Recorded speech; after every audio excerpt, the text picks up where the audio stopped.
So I've been playing on a 1650 Super for a while and wanted something better to bump my graphics up on Tarkov. And my cousin, 31 EM, and her son, 13 kid, were over at my house visiting my parents. My GPU came in while they were over, so I rushed into the office to start putting it in my PC.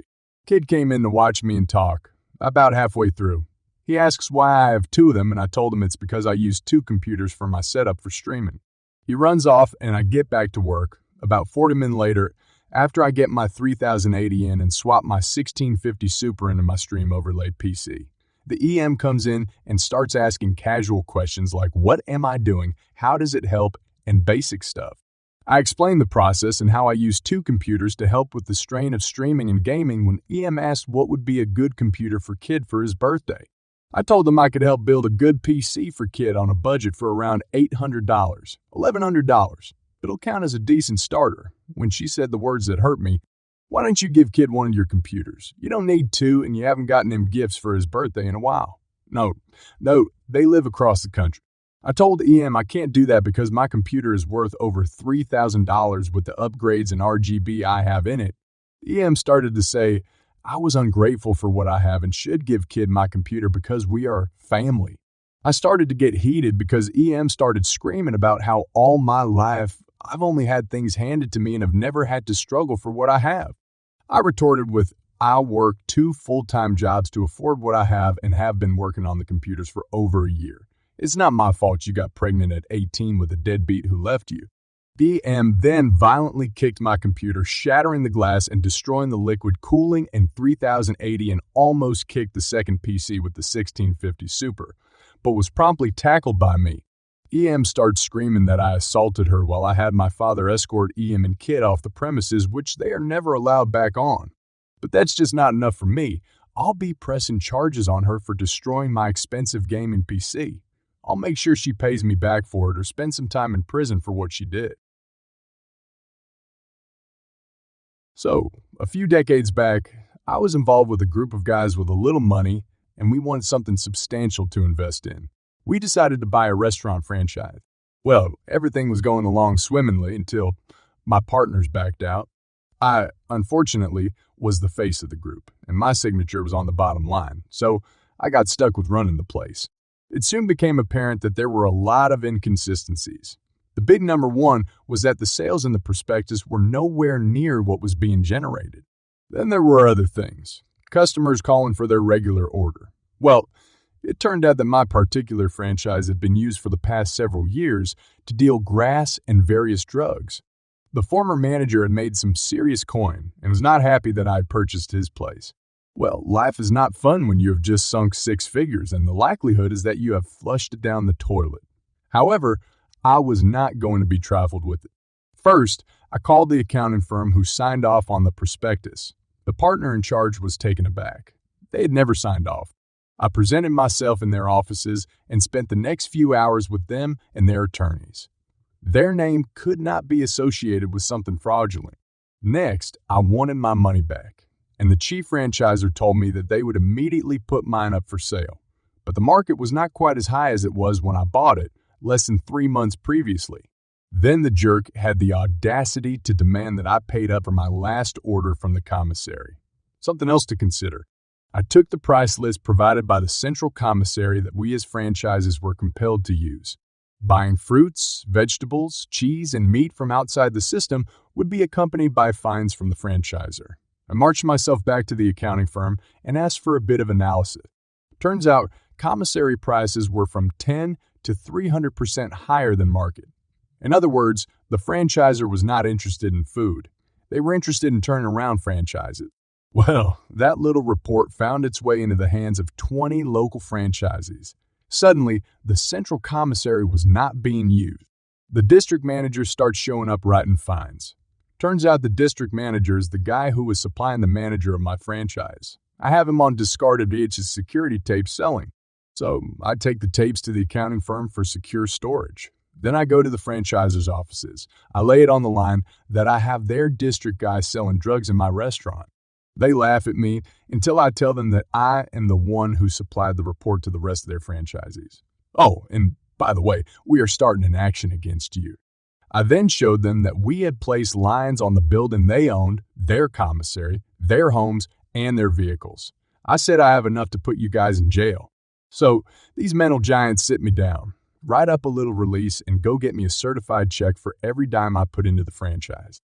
I agreed to the release. However, they do not realize that the gouging and the evidence is still in the hands of others. All they succeeded in doing was to get me off the list of owners suing them. Well, the case came to court, and who do you think was on the stand giving a complete rundown? One of them stood up in court and said, "Didn't we pay you to shut up?" "No, you refunded me the money you stole." Now they had 19 other guys taking them apart. One of the franchisors cried when they took his Porsche. His wife left him soon after. I was on my way back to my home when I heard some guys talking about the moment they realized they were not little kids anymore. I didn't listen to all their conversation, but that phrase stayed on my head for a while and made me ask myself about the moment I realized I wasn't a little kid anymore. The answer: when I was 16, after my mother whipped me with a belt from back and I didn't fall to the ground in pain. I have lots of stories like this, but this one had stayed with me over the years. I remember at that age, my daily routine was 2:30, arrive home from school, 2:30, 4:30, change clothes, eat, chores, and homework, 5, 6, training, and the rest of the day I used it on all the remaining things. That day, I remember arriving home and find my mother screaming at my brother. He was 14, and on that age, he had a talent to get in troubles and mess with people. Teachers, classmates, everyone. One of my mother's ways to raise us was that if one of us did something wrong, both would be corrected. She justified it saying it was a preventive method to dissuade the another one of doing that thing. At this day, I only can think about it as being grounded without doing anything. That day, the moment I arrived, she started to tell it me too, accusing me to be lazy, useless, the usual ones. I took it, as I was used to, and proceeded to do my routine. I did some of my homework until it was time to go to my training, but the moment my mother saw me getting ready, she started berating me about how both of us, yes, every time she scolded one of us, she would talk in plural us deeds, tu y tu hermano, los dos, tu compañero, etc. We're useless, disgusting pigs, morenos asquerosos, that we didn't have any love to our home, because if we have any, we would be cleaning it until it was perfect. I still don't know where that obsession about cleaning comes from. That it was our fault the house was disgusting and that I will not go anywhere until the house was clean. She wanted me to clean all the furniture on her way. Her way was cleaning it with a wet rag, then doing it again with a dry rag, then again with wood oil, and then again with another dry rag, 4 times each one. I told her I would have enough time to do that I would do it later and that it wasn't urgent because I cleaned the furniture yesterday. Son of a bee, don't dare to talk back to me. I'm your mother, and if I give an order, you don't question, you do it. Hijo de la chingada, a mí no me contestas. Soy tu madre y, cuando yo ordeno, mis órdenes, no se cuestionan si cumplen. Punto. That was her answer. I put her original words, as I don't know how to properly translate it. I remember that moment as one of the first times I stand up against her because I chose to go to my training instead of wasting my day on an useless chore. Well, she didn't like it. When I returned, she started again with the screams, name-calling, and threats. I told her that I will do it on that moment, but somehow that made her even more angry, saying I should have done it the instant she ordered it. No, when I wanted to do it. She kept berating me for about 30 minutes when I made the mistake of breathing too hard, which she took as a sign of disrespect. Don't dare to roll your eyes and stop making effing faces or I slap you back to normal. A mí me revires los ojos. Ay quita esa pinche cara. O te la quito a chingadazos. I was done at that point, so I told her to do what she wants. Her face went red and run to her room and came back a couple seconds later with my father's belt on her hand. My first reaction was of fear. All my childhood, I knew that. The moment she grabbed the belt, she would hit me until she got tired, no matter how much I cried or screamed. But after the first hit, I was really surprised I wasn't on the floor rolling for the pain. It didn't hurt. And for some reason, I got so angry. I was so tired of that situation that when she tried to hit me again, I grabbed the belt and didn't let it go. She started screaming like crazy, ordering me to let it go. But I didn't. She tried to pull it, but I grabbed it with everything I had. Her face was a mix of desperation, angry, and impotence. She kept telling me that she was my mother, that I had to obey her, and when that didn't work, she started screaming that I was hurting her. I was hurting my own mother. Meanwhile, she started to dig her nails on my hand and arms, yet hit me with her fists. She was so desperate that she even bit my fingers to make me let go the belt. But I didn't. With all that noise, my father finally showed, asking what was happening. Stupidly, I believed she would behave with my father there, so I let go the belt and started to explain him everything. While I was showing him the nails, teeth marks, when behind me, I heard my brother tell me that. After that, I glared at my mother in a way he had ever saw me do it. I only know that she didn't try it again. The consequences, I was grounded for 2 months. My father didn't do anything. He got on her side. Even if she was wrong, she is your mother, and you must respect and obey her. That was the answer. The good side is, that was the last time she ever physically hurted me. Both of us realized that afternoon that I wasn't a little kid anymore. She was losing power, losing control. Also, that was the moment I realized I wanted to get away from her. I was working for a medium-sized video game company. We'll call it medium. Though we had our own management and building in another state, we were wholly owned by a gigantic software company.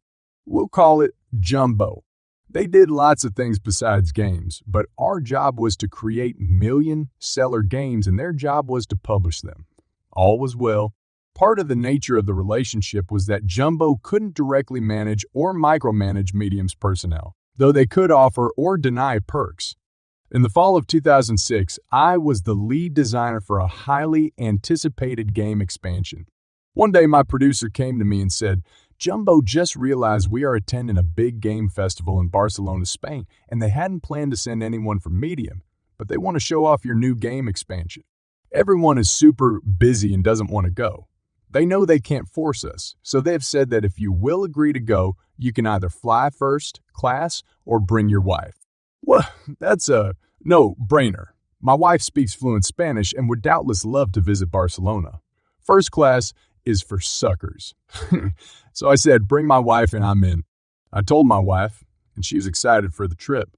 Then just 3 days before the trip, my producer came back and said, "Sorry, Sandy. The bean counter says that your wife can't go because it's too expensive." They reneged on the offer. So apparently to save $1,000, they backstabbed me. Great. I didn't shoot the messenger though.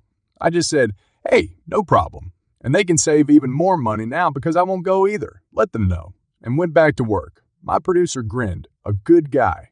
Apparently, what had happened is a Jumbo bean counter had decided all on his own that a trip to Barcelona was good enough perk, and I didn't need any other encouragement because of course I would be willing to go.